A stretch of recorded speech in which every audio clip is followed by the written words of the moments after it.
So we're into tax still, and we're into capital gains. And again, what I'm trying to stress are the high test areas that sometimes people are confused about. And so this is on, of course, Schedule D. And the way the Schedule D is laid out is first, there's a box for short term, and there's a netting process then in that box. And then there's another box for long term, and there's a netting process in that box. Then, if they're both gains and gains, you don't do nothing. But if they're gains and losses, doesn't matter which side, then you go through this netting process, which is pretty important. And I'm not going to do the calculations, but I'm going to say that's what you got to watch out for. But you've got to keep the characteristic of what you're solving for correct. Why do you have to keep the characteristic correct? Because short-term gains are taxed at ordinary income rates. Boy, that's pretty important. I don't know that they're going to test 1245 recaptures, but they're taxed at ordinary income rates too. Now, the way to keep the long-term gains straight, it's very, very, very simple.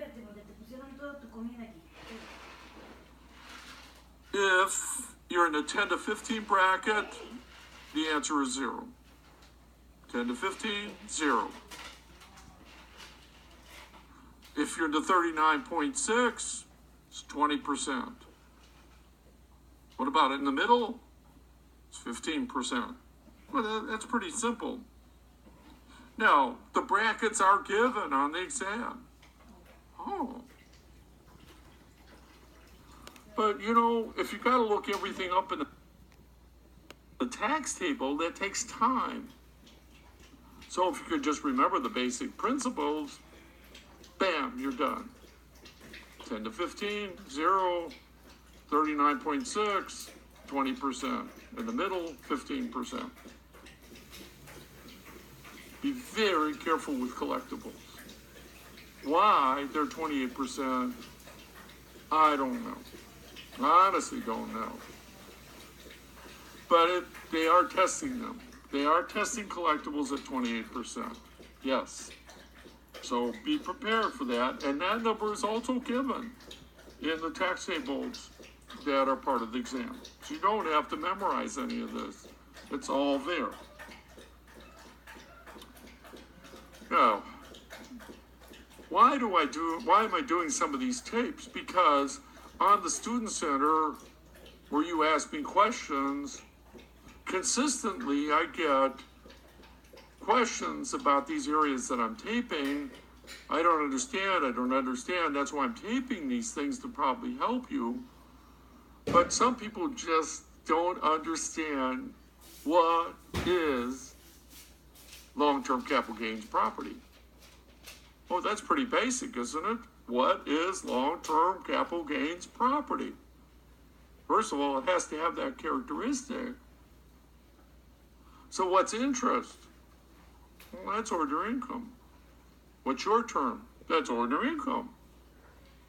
Oh. So let's look at a question. It's number 4 in the capital gains section. It's a new question. And it's a nasty little question. So this guy's in the 28% bracket. And the question is, which of the following is subject to 15% capital gains tax? Now, what's the matter with A? It says ordinary dividends.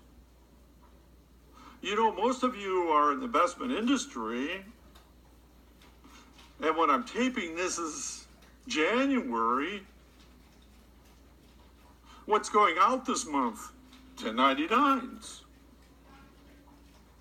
Your clients are getting 1099s. What does the 1099 look like?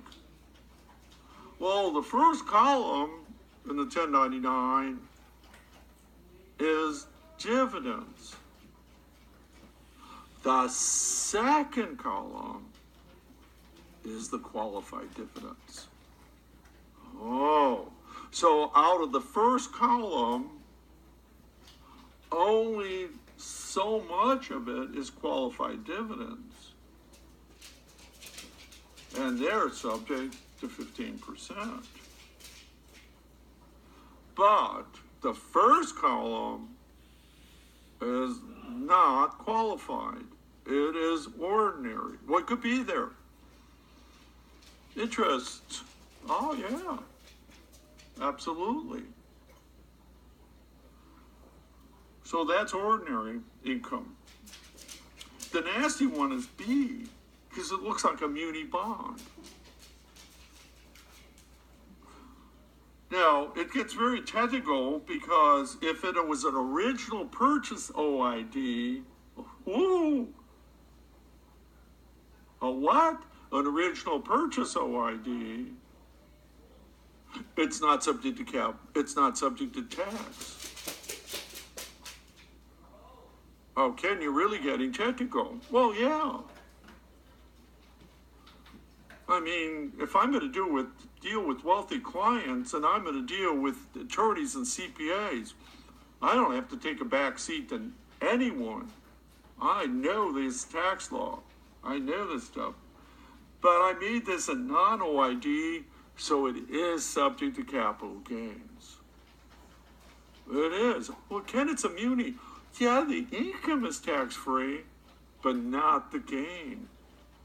Ooh. Short-term gains are ordinary income. And I made it a matured CD to make you bite on that. It's still, it's ordinary income. It's not a capital asset. So all said, what is capital gains property? What is it? On the exam, capital gains property is the sale of stock, which could be short or long term. Sale of bonds, which could be short or long term, depending on the gain. Precious metals,